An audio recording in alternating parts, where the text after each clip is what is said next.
I am a strong supporter of representative democracy. I applaud the historic decision of the states to take the question of island-wide voting to a referendum. Direct democracy seems the best way to determine how we choose our representatives.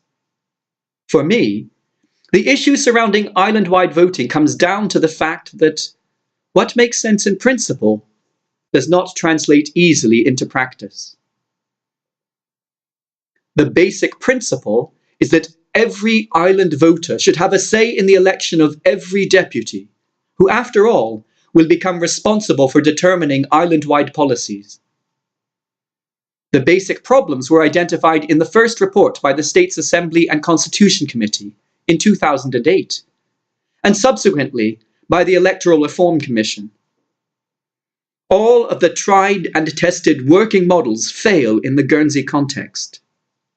Anyone with a real passion for this issue should try to read those reports in order to understand the difficulties we face.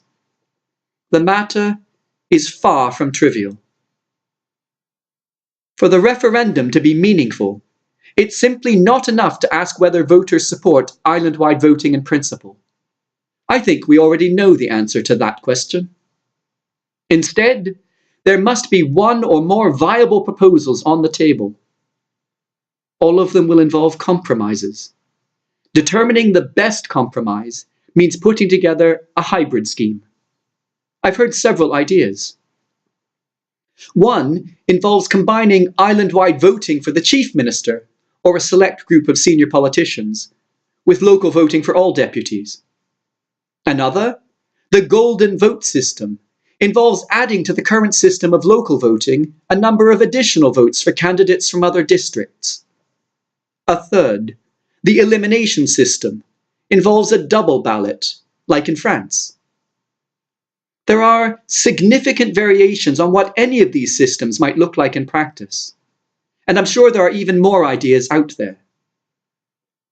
I suppose the point I'm trying to make is that given the clear and cogent advice of the Electoral Reform Commission, the question we have to ask ourselves is what we can do to add an island-wide component to our voting that will lead to better representation and better government. That debate has barely got off the ground. As I said in my manifesto, deputies will need to hear your views before the referendum if it's to be a worthwhile exercise. An agreement in principle is not a solution to the problems we face. Practically speaking, island-wide voting is the wrong choice if it doesn't, in fact, make things more fair. We need to know what practical solutions might really work before we put the matter to the vote. Is it any wonder that I want to hear your views? We need to lay our cards on the table. My ears, your voice.